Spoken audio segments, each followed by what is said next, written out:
سیدنا محمد والا آل سیدنا محمد وبارک وسلم۔ قبر سے متعلق چند نبی اکرم صلی اللہ علیہ وسلم کی احادیث آپ کے سامنے پیش ہیں۔ حضرت عثمان رضی اللہ تعالیٰ عنہ سے روایت ہے کہ رسول اللہ صلی اللہ علیہ وسلم نے فرمایا کہ قبر آخرت کی منزلوں میں سے پہلی منزل ہے، اگر کوئی اس میں نجات پا گیا تو اگلی منزلیں اس سے آسان ہیں، اور اگر نجات نہ پائی تو اگلی منزلیں اس سے زیادہ سخت ہیں۔ اور آپ صلی اللہ علیہ وسلم نے یہ بھی فرمایا کہ میں نے قبر سے زیادہ کوئی بھیانک منظر نہیں دیکھا۔ جامع ترمذی یہ حدیث پاک ہے، اور یہ پہلی منزل تو ہے ہی، آخری منزل بھی یہی ہے، کیونکہ سورہ اعراف کی 7 نمبر آیت میں کہا کہ قیامت میں سب کو قبروں سے اٹھا کر کھڑا کر دیا جائے گا۔ سورہ عبسہ ہے قرآن میں 30ویں پارے میں، اس کی 22-23 نمبر آیت میں بھی اللہ نے قبر میں جو ہے وہ دفن کرانا اس کی مہربانی ہے یہ کہا، اور وہ آخرت میں سے نکالے سب کو۔ سورہ انفطار ہے، اس کی 4 نمبر آیت میں بھی قبریں جو ہیں قیامت میں اکھاڑ دی جائیں گی ساری کی ساری، اور لوگوں کو باہر ٹڈی دلوں کی طرح نکلیں گے اپنی قبروں سے، کیونکہ ایک قبر میں کئی انسان ہوں گے، تو وہاں جو ہے لاکھوں کروڑوں اس طرح نکل کے بھاگیں گے قبروں سے۔ حضرت عائشہ رضی اللہ تعالیٰ عنہ سے روایت ہے کہ رسول اللہ صلی اللہ علیہ وسلم نے مرض الموت میں ارشاد فرمایا، اللہ تعالیٰ یہودیوں اور عیسائیوں پر لعنت کرے کہ انہوں نے اپنے نبیوں کی قبروں کو مسجدیں بنا لیا ہے۔ صحیح بخاری صحیح مسلم کی حدیث پاک ہے۔ اسی لیے نبی نے منع کیا تھا کہ میری قبر کو جو ہے وہ پکا نہ بنایا جائے، اور اس میں مطلب اسے جو ہے عبادت گاہ نہ بنائی جائے۔ تو جو لوگ بھی اب قبروں کو عبادت گاہ بنا رہے ہیں یا سجدے کر رہے ہیں یا ان کی تعظیم کر رہے ہیں، آپ یقین کریں اس میں جو لوگ لیٹے ہوئے ہیں نا، انہیں بھی اس ٹائم آپ کی فاتحہ کی ضرورت ہے۔ آپ ان کے لیے دعائیں کریں، ان کا تو چیپٹر بند ہو چکا، اب تو وہ یہ ضرورت محسوس کرتے ہیں کہ جو زندہ لوگ ہیں وہ ان کی مغفرت کی دعا کریں، اور ہم انہی سے مانگتے ہیں جا کے۔ حضرت جندب رضی اللہ تعالیٰ عنہ سے روایت ہے کہ میں نے رسول اللہ صلی اللہ علیہ وسلم کو فرماتے ہوئے سنا کہ دیکھو پہلی امتیں انبیاء اور اولیاء کی قبروں کو سجدہ گاہ بنا لیا کرتی تھی، تم قبروں کو ہرگز سجدہ گاہ نہ بنانا، میں تمہیں اس بات سے منع کرتا ہوں۔ صحیح مسلم کی حدیث پاک ہے۔ حضرت عبداللہ بن مسعود رضی اللہ تعالیٰ عنہ سے روایت ہے کہ رسول اللہ صلی اللہ علیہ وسلم نے فرمایا،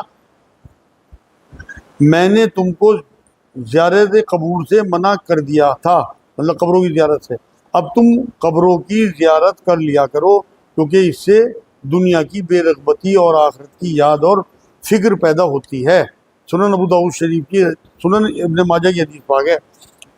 حضور نے پہلے زمانے میں منع کیا تھا اسی لیے کہ بھائی لوگ ایسا ہے کہ وہاں سجدے نہ کرنے لگے، لیکن جب دیکھا کہ لوگوں میں ایمان آ گیا، پکا ہو گیا، تو آخری زمانے میں حضور نے اجازت دے دی۔ اس لیے جو ہم آج قبرستانوں میں جاتے ہیں تو وہاں ہمیں عبرت حاصل کرنی چاہیے کہ یہاں جو قبرستان میں رہ رہے لوگ، ہمیں بھی یہیں آگے لیٹنا ہے ان کے پاس۔ میں نے ایک بار آپ کو ایک واقعہ سنایا تھا کہ ایک بزرگ جو تھے وہ بازار میں کھڑے ہوئے چیخ رہے تھے کہ اللہ سے دوستی کر لو، اللہ سے دوستی کر لو، اللہ تیار ہے، وہ معاف کر دے گا، معاف کر دے گا۔ تو لوگ آ رہے جا رہے دیکھ رہے، ہنس رہے ان کے اوپر کہ تو پاگل ہے، دیوانہ ہے۔ مجمع اکٹھا ہو گیا، کسی نے نہیں سنی بلکہ مذاق اڑا کے ان کی نکل گیا۔ تو ایک صاحب نے دیکھا کہ اگلے دن وہ قبرستان کے باہر اور وہاں کھڑے ہوئے کہہ رہے تھے اللہ ان سے دوستی کر لے، اللہ یہ تیار ہے، اللہ دوستی کر لے۔ انہیں بڑا تعجب ہوا، انہوں نے پوچھا کہ بھئی یہ کیا کر رہے ہیں آپ؟ کل تو آپ بازار میں چیخ رہے تھے اور لوگ آپ کی مذاق اڑا رہے تھے، آپ یہاں قبرستان کے باہر گئے کہ کل اللہ تیار تھا انہیں معاف کرنے کو، یہ زندہ تھے، انہوں نے اللہ کی نہیں سنی، تو تیار تھا، توبہ قبول کرنے کو تیار تھا، اور انہوں نے نہیں مانی۔ میں ان سے بہت کہتا رہا، آج یہ تیار ہیں قبر میں آنے کے بعد کہ کس طرح ہمیں اللہ معاف کر دے، لیکن آج اللہ تیار ہے۔ اس لیے جب تک آپ لوگوں کی سانسیں ہیں، زندگی ہے، توبہ کا آپ کو اللہ نے موقع دیا ہوا ہے، مہلت دی ہوئی ہے، اب بھی کر لو، اب بھی موقع ہے۔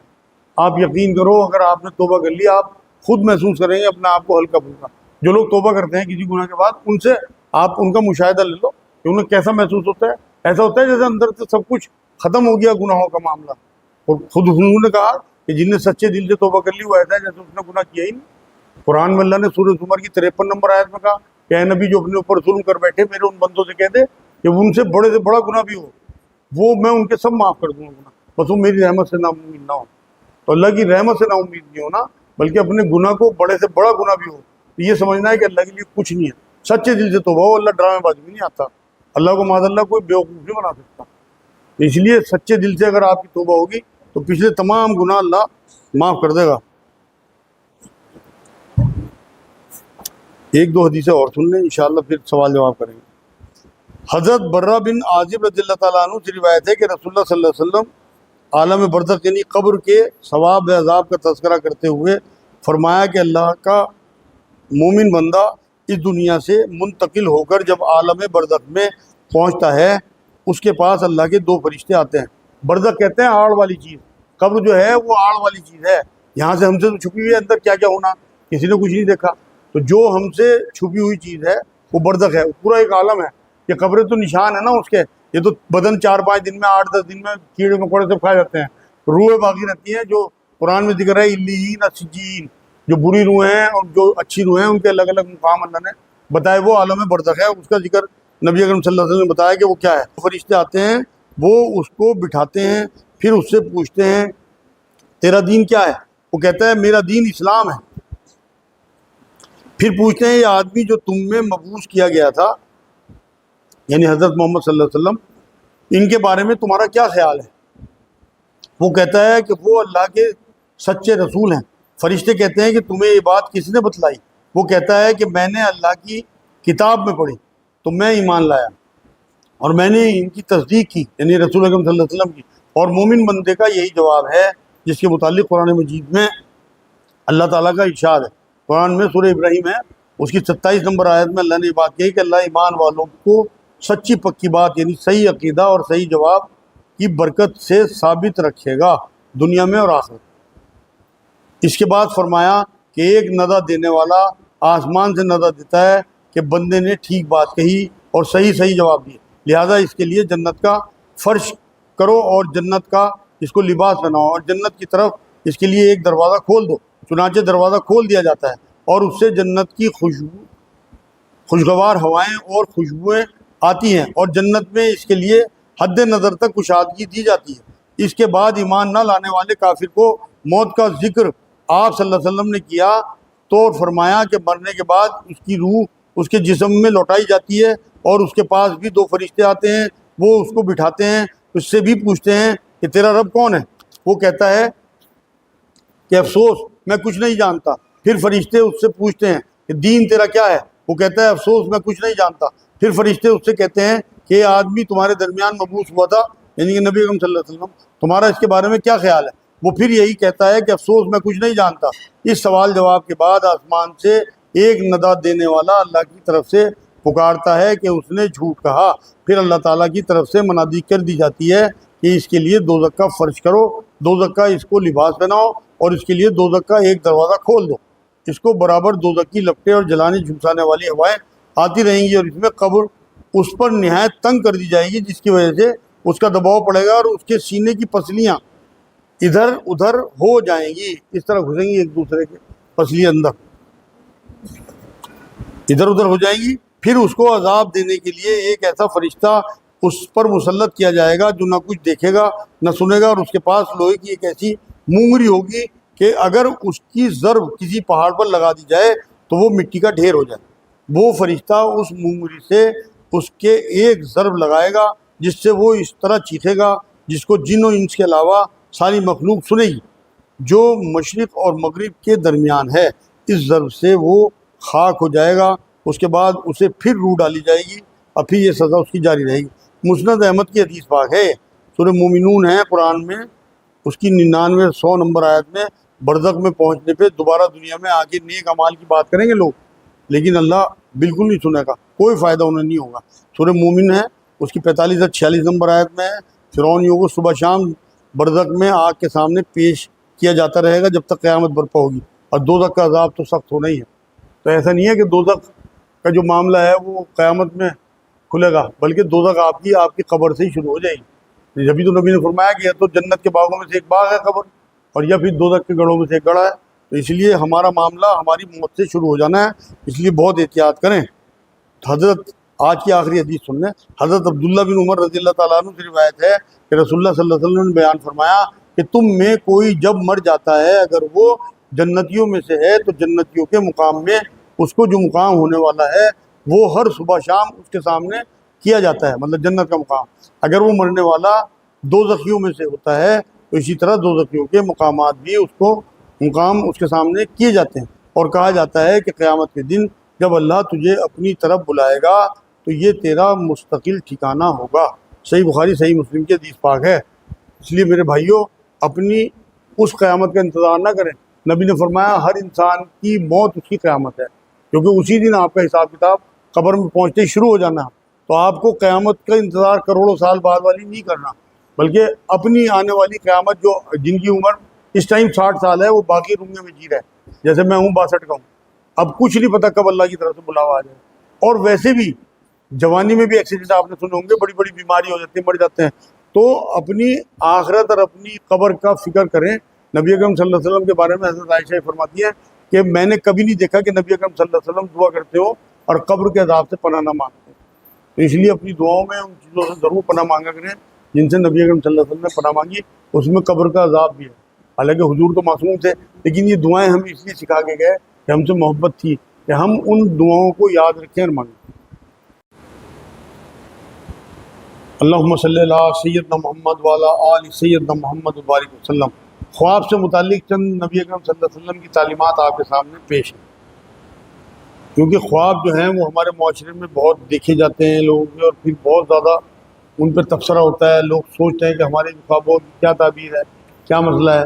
تو میں وضاحت کر دوں کہ خوابوں کی شریعت میں کوئی حقیقت نہیں ہے۔ نبی نے فرمایا کہ خواب جو ہے وہ 46واں حصہ ہے نبوت کا، لیکن نیک لوگوں کے لیے۔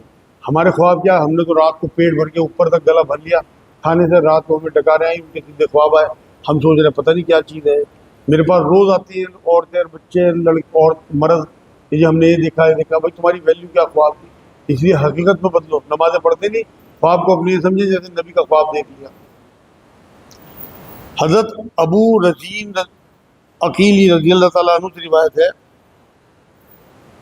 کہ رسول اللہ صلی اللہ علیہ وسلم نے فرمایا کہ مومن کا خواب نبوت کا 46واں حصہ ہے۔ لیکن مومن کا خواب، پہلے مومن ہو جائیں ہم لوگ۔ جامع ترمذی کی حدیث پاک ہے، ہمارے جو خواب ہیں ان کی شریعت میں کوئی گواہی نہیں ہے، کوئی جو ہے وہ اس کی وجہ سے آپ کا کوئی کام بن نہیں سکتا شریعت میں، نہ بگڑ سکتا ہے۔ حضرت ابن عباس رضی اللہ تعالیٰ عنہ سے روایت ہے کہ رسول اللہ صلی اللہ علیہ وسلم نے فرمایا کہ جو شخص اپنی طرف سے بنا کر خواب بیان کرے تو قیامت کے دن اسے حکم دیا جائے گا کہ جوں کے 2 دانوں کو گرا دے کر جوڑے، اور یہ اس سے کبھی نہ ہو سکے گا۔ مطلب جیسے 2 گیہوں کے دانوں کو یہ کہا جائے ان میں گرا ڈال، مطلب جو جھوٹا خواب بیان کرے گا اس سے یہ وہاں کرایا جائے گا، یہ کر نہیں پائے گا۔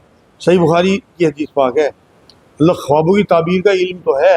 نبی اکرم صلی اللہ علیہ وسلم جو ہے وہ فجر کی نماز پڑھا کے پلٹتے تھے، تو پھر صحابہ کرام سے پوچھتے تھے کہ کسی نے کوئی خواب دیکھا ہو تو بیان کرو، اور اس کی تعبیر بھی بتاتے تھے۔ تو تعبیر خوابوں کی ہے، جبھی تو یوسف علیہ السلام کو اللہ نے خوابوں کا علم دیا تھا۔ آپ نے قرآن میں پڑھی ہوگی یہ بات، مگر جنہیں اس کا علم نہ ہو وہ تعبیر نہ بتائیں۔ کتابیں بہت ہیں تعبیر کے اوپر، اور جو مستند کتابیں انہیں پڑھیں، سیکھیں علم، پھر بتا دیں، کوئی حرج نہیں ہے۔ سورہ یوسف کی 143 سے 149 نمبر آیت میں بادشاہ نے خواب تو دیکھا تھا، جس کی تعبیر پوچھنے کے لیے جو خادم ہے وہ جیل میں گیا یوسف علیہ السلام کے پاس، اور پھر وہ رہائی کا سبب بنا معاملہ یوسف علیہ السلام کی۔ حضرت ابو قتادہ رضی اللہ تعالیٰ عنہ سے روایت ہے کہ رسول اللہ صلی اللہ علیہ وسلم نے فرمایا کہ اچھا خواب اللہ کی طرف سے ہے اور برا خواب شیطان کی طرف سے ہے۔ پس جب تم میں سے کوئی شخص ایسا خواب دیکھے جو اسے بھلا معلوم ہو تو جسے دوست رکھتا ہو، مطلب اپنا بزرگ سمجھتا ہو، بڑا سمجھتا ہو، اس کے سوا کسی اور سے بیان نہ کرے۔ اور جب ایسا خواب دیکھے جس کی وجہ سے پریشانی پیدا ہو تو خواب اور شیطان کے شر سے پناہ مانگے، اپنی بائیں جانب 3 دفعہ تھتکار دے اور کسی سے بیان نہ کرے، کہ پھر ایسا خواب اسے کسی طرح کا نقصان نہیں پہنچا سکے گا۔ صحیح بخاری صحیح مسلم کی حدیث پاک ہے۔ یہ پروٹیکشن نبی اکرم صلی اللہ علیہ وسلم نے دیا ہے پورے خواب کا، کہ آپ 3 بار بائیں طرف منہ کر کے تھو کر دیا کریں، جس سے کہ آپ کو اس خواب کی کوئی بھی ہے برائی آپ کے زندگی میں نہ پہنچے۔ حضرت عائشہ رضی اللہ تعالیٰ عنہا سے روایت ہے کہ میں نے خواب میں دیکھا کہ 3 چاند میرے حجرے میں گر گئے۔ میں نے اپنا یہ خواب حضرت ابوبکر صدیق رضی اللہ تعالیٰ عنہ سے بیان کیا، وہ خاموش رہے، اور جب رسول اکرم صلی اللہ علیہ وسلم کا وصال مبارک ہوا اور آپ کو میرے حجرے میں دفن کیا گیا تو حضرت ابوبکر صدیق رضی اللہ تعالیٰ عنہ نے کہا کہ یہ تمہارے ان تین میں سے ایک چاند ہے اور سب میں بہتر ہیں۔ مسند احمد کے حدیث پاک ہے۔ اور نبی اکرم صلی اللہ علیہ وسلم کے بعد دو لوگ اور وہاں حجرے میں دفن کیے گئے، حضرت عمر اور حضرت ابوبکر صدیق۔ تو یہ سب سے پہلے نبی اکرم صلی اللہ علیہ وسلم وہاں پہ آرام فرما ہوئے، اس کے بعد یہ دونوں، یہ تین خواب اس طرح سے، تین چاند اس طرح سے پورے ہوئے اس خواب پہ۔ حضرت جابر سے روایت ہے، حضرت جابر رضی اللہ تعالیٰ عنہ سے روایت ہے کہ ایک دیہاتی نے رسول اللہ صلی اللہ علیہ وسلم کی خدمت میں حاضر ہو کر عرض کیا کہ میں نے خواب میں دیکھا کہ میرا سر کٹ گیا ہے اور میں اس کے پیچھے جا رہا ہوں۔ آپ صلی اللہ علیہ وسلم نے بطور سرزنش فرمایا کہ یہ تو شیطان تیرے ساتھ نیند میں کھیلتا ہے، یہ خواب کسی اور کو مت بتانا۔ صحیح مسلم کی حدیث پاک ہے۔ مطلب نبیوں کے خواب تو سچے ہوتے ہیں۔ فتح مکہ سے پہلے سن 6 ہجری میں نبی اکرم صلی اللہ علیہ وسلم نے خواب ہی تو دیکھا تھا کہ مطلب حضور جو ہے وہ طواف کر رہے مکے میں، تبھی تو 15 صحابہ کے ساتھ مکے کی طرف نکل گئے تھے۔ اور اس کا ذکر فتح مکہ جو سورہ فتح ہے اس کی 27 نمبر آیت میں آیا۔ اس کے بعد پھر وہ اس سال تو عمرہ نہیں کر سکے، اگلے سال پھر اس عمرے کی قضا کی، لیکن خواب میں اللہ نے دکھا دیا تھا اور نبی کو پتہ تھا کہ میرا خواب سچا ہے تو عمرہ ہم کریں گے اب۔ سورہ یوسف کی 45-46 نمبر آیت میں حضرت یوسف علیہ السلام کے خواب کا ذکر ہے، جس میں 11 ستارے، چاند اور سورج میں سجدہ کر رہے ہیں، جو بعد میں قرآن میں ہے کہ وہ پورا ہوا۔ اور سورہ صافات میں بھی حضرت ابراہیم علیہ السلام کے خواب میں دکھایا گیا تھا کہ وہ اپنے بیٹے کو ذبح کر رہے ہیں، اور باپ بیٹے دونوں تیار ہو گئے کیونکہ انہیں پتہ تھا نبی کا خواب سچا ہوتا ہے کہ اللہ کی طرف سے کوئی آزمائش ہے۔ تو اللہ کا حکم مان کے انہوں نے بیٹے کو ماتھے کے بل لٹایا تو اللہ نے ان کی اس قربانی کو قبول کر لیا۔ سورہ صافات کی 102 سے 105 نمبر آیت میں اس کا پورا ذکر ہے۔ یہ آج الحمدللہ خواب سے متعلق